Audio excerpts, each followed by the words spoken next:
কসবা আখাউড়ায় রূপা আমন ধানের বাম্পার ফলন। কসবা টিভির ডেস্ক রিপোর্ট, তথ্যচিত্রে তানফির আলম ডালি। শিরোনাম নিয়ে সাথে আছি আমি ফারজানা রূপা। কসবা টিভি, হৃদয়ে বাংলা। আফরোজা হাসির সহযোগিতায় এখন বিস্তারিত। ব্রাহ্মণবাড়িয়ার কসবায় বিগত বছরের তুলনায় রূপা আমন ধানের ভালো ফলন হয়েছে বলে জানিয়েছেন কসবা আখাউড়ার প্রান্তিক কৃষকেরা। রূপা আমন ধানের চারা রোপণের সময় ভারতীয় অতিমাত্রায় বৃষ্টির ফলে সৃষ্টি হয় বাংলাদেশের দক্ষিণ পূর্বাঞ্চলে কৃত্রিম বন্যা।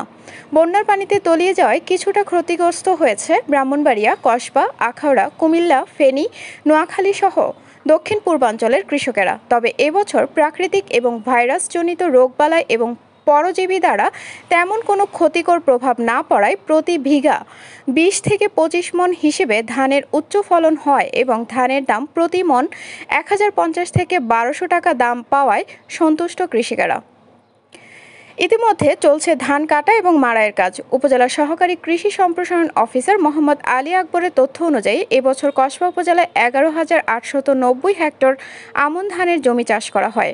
কৃষকরা বলেন এইবার ধানের বাম্পার ফলন হয়েছে। এবার তার কোনো আপনার খরা অথবা বৃষ্টি বা না, বৃষ্টি তো এবার প্রচুর বৃষ্টি হয়েছে। গত বছর থেকে এবার ভালো হয়েছে ফসল। এবার পানি নিচে গেল, পরে আল্লাহর মতে ভালো হয়েছে। কি নাম আপনার? আমার নাম জাহেদ আলী পাঠান।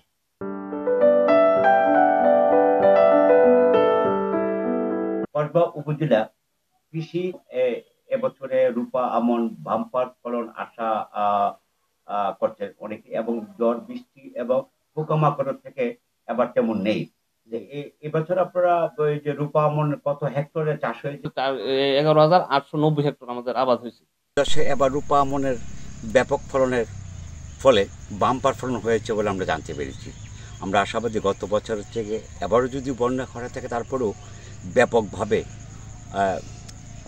ধানের চাষ হয়েছে কৃষকরা জানিয়েছেন। তারা অত্যন্ত মহাখুশি। যদি বাজার দরটি এবার সঠিকভাবে পায় তাহলে তার মুখে আরও হাসি ফুটে উঠবে, এমনটা জানিয়েছেন।